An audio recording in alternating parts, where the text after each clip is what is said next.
Hello दोस्तों, are के mix entertainment channel पर आपका स्वागत है। दोस्तों, आज इस वीडियो में मैं आपको देव उठनी एकादशी, जिसे हिंदी भाषा में या शुद्ध देसी भाषा में देव उठनी गैस भी बोल देते हैं, इसके बारे में पूरी जानकारी दूंगा। यह इस साल कब है, क्यों मनाई जाती है, इस दिन तुलसी का विवाह क्यों होता है, क्यों तुलसी ने विष्णु भगवान को पत्थर होने का श्राप दिया था। ऐसी सारी छोटी बड़ी जानकारी दोस्तों मैं इस वीडियो में आपको देने वाला हूँ।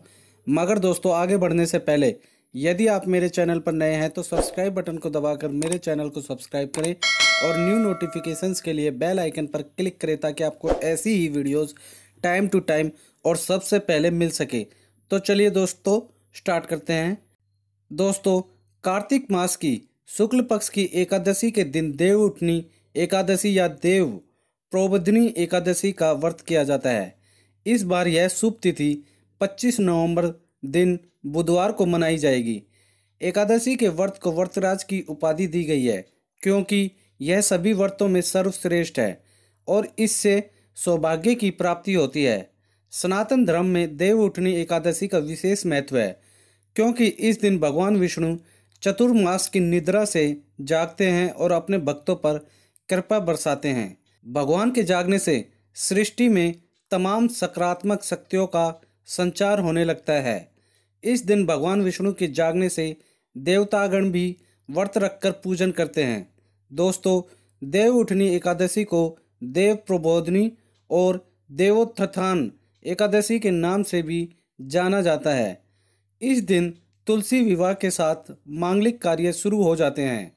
मान्यता है कि जो व्यक्ति कन्या सुख से वंचित रहता है, उसको इस दिन तुलसी विवाह जरूर करना चाहिए, क्योंकि इससे कन्यादान के बराबर फल मिलता है।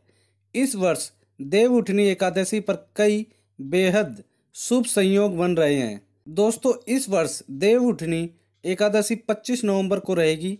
एकादशी का आरंभ 24 नवंबर की मध्य रात्रि 2:43 से हो रहा है और समापन 26 नवंबर सुबह 5:11 पर हो रहा है। इसके बाद द्वादशी तिथि का आरंभ हो जाएगा, जो 27 नवंबर की सुबह 7:47 तक रहेगी। ऐसे में एकादशी का पूरे दिन 25 नवंबर को रहेगी। दोस्तों, इस एकादशी का पारण 26 नवंबर की सुबह 10 बजे तक किया जा सकता है। एकादशी का व्रत करने वाले द्वादशी तिथि को भी व्रत के कुछ नियमों का पालन करना होता है, जिनमें एक नियम यह भी है कि व्रती को द्वादशी के रोज दिन में नहीं सोना चाहिए। अगर आपको नींद आ रही है तो सिरहाने के पास एक तुलसी दल रख लीजिए। दोस्तों, देव उठनी एकादशी पर बड़ा ही शुभ योग बना हुआ है। एकादशी के दिन की शुरुआत सर्वार्थ सिद्धि नामक योग से हो रही है। ज्योतिष शास्त्र से इस योग को बेहद कल्याणकारी माना गया है। इस योग में व्रत करने से अक्षय पुण्य की प्राप्ति होती है और मन चाहा वरदान प्राप्त होता है। इस योग में किया गया कोई भी कार्य पूर्ण फलकारी और पूर्ण रूप से सफल होता है। इस दिन रवि योग भी पड़ रहा है, जो सुबह 6:52 से 6:21 तक रहेगा। दोस्तों, रवि योग का संबंध सूर्य से माना जाता है और यह कई अशुभ योग व ग्रहों के अशुभ प्रभाव को दूर करने वाला होता है। इस योग में देव उठनी एकादशी का व्रत करने से इस व्रत का फल अनेक जन्मों तक मिलता है। साथ ही इस शुभ योग में कोई भी शुभ काम का आरंभ किया जा सकता है। अगर आप भूमि या वाहन खरीदना चाहते हैं तो आपके कार्य में कोई अड़चन नहीं आएगी। इसके साथ ही अगर कोई नया बिजनेस शुरू करना चाहते हैं तो यह योग आपके लिए लाभदायक सिद्ध होगा। दोस्तों, देव उत्थान एकादशी के दिन रवि योग के साथ सिद्धि योग भी बन रहा है, जो इस दिन की महत्ता को दर्शाता है। यह अत्यंत शुभ योग होता है और शुभ कार्यों की सिद्धि को प्रदान करता है, और यह योग शुभ कार्यों के लिए उत्तम मुहूर्त होता है। दोस्तों, मोक्ष के साथ धन लक्ष्मी की कामना करने वाले देव प्रबोधिनी एकादशी के दिन दिवाली की तरह घर की साफ सफाई करनी चाहिए और इन शुभ योगों के बीच पूरी रात लक्ष्मी नारायण की पूजा करनी चाहिए और अखंड दीपक जलाना चाहिए। दिवाली की तरह इस दिन भी घर के आसपास दीपक जलाना चाहिए। दोस्तों, अब मैं आपको देव उठनी एकादशी व्रत कथा बताता हूँ। दोस्तों, एक समय एक राजा था। उसके राज्य में सभी एकादशी का व्रत करते थे। एकादशी के दिन पूरे राज्य में किसी को अन्न नहीं दिया जाता था। एक दिन एक व्यक्ति नौकरी मांगने के उद्देश्य से राजा के दरबार में आया। उसकी बातें सुनने के बाद राजा ने कहा कि नौकरी तो मिल जाएगी, लेकिन एकादशी के दिन अन्न नहीं दिया जाएगा। नौकरी मिलने की खुशी में उस व्यक्ति ने राजा की बात मान ली। एकादशी का व्रत आया, सभी व्रती थे।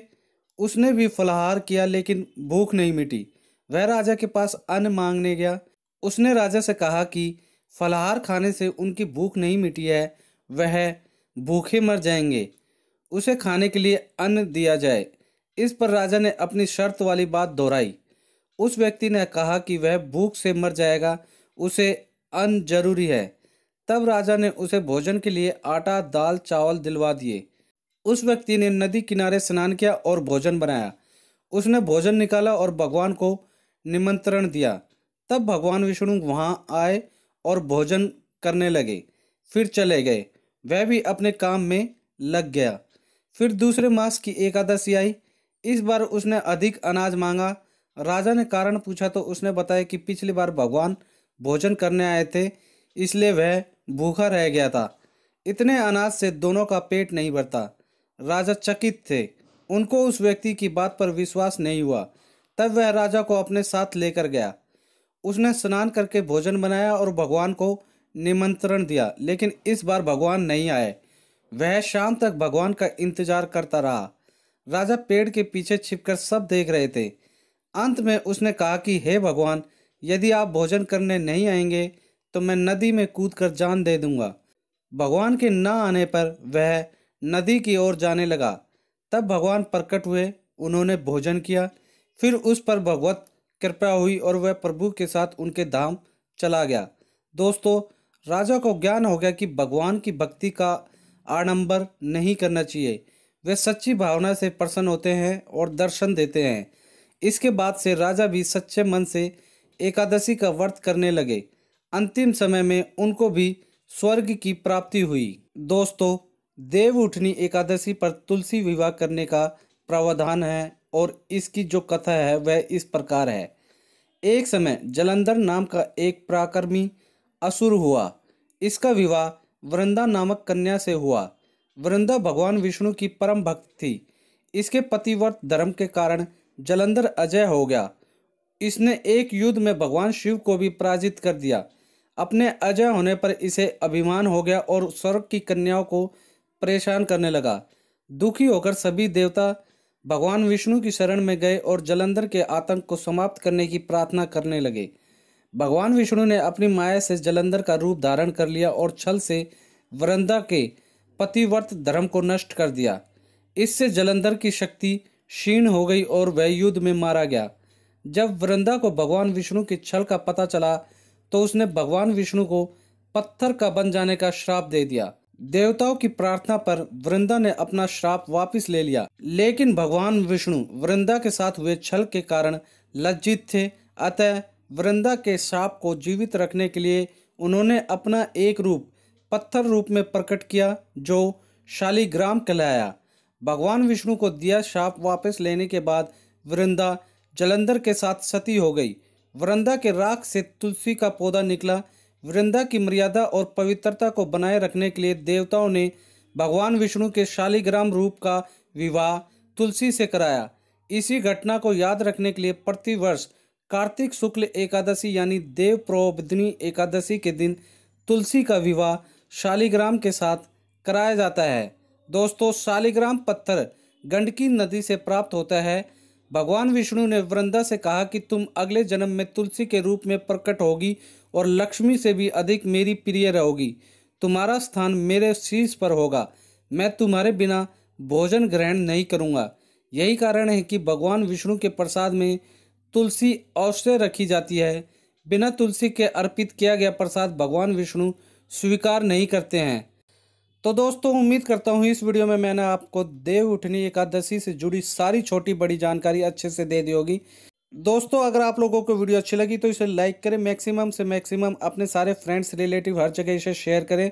और दोस्तों, इस देवउठनी गैस पर आप लोगों ने क्या किया, कैसे तुलसी का विवाह करवाया नहीं करवाया, जैसे भी आपकी जो आपने इस देवउठनी गैस पर किया वो हमें एक उसका एक वर्णन या एक छोटा सा सारांश उसका हमें कमेंट बॉक्स में लिख कर ज़रूर बताएं दोस्तों। और दोस्तों इसी के साथ यदि आप मेरे चैनल पर नए हैं तो सब्सक्राइब बटन को दबाकर मेरे चैनल को सब्सक्राइब करें और न्यू नोटिफिकेशंस के लिए बेल आइकन पर क्लिक करें ताकि आपको ऐसी ही वीडियोस टाइम टू टाइम और सबसे पहले मिल सके। धन्यवाद दोस्तों। जय हिंद।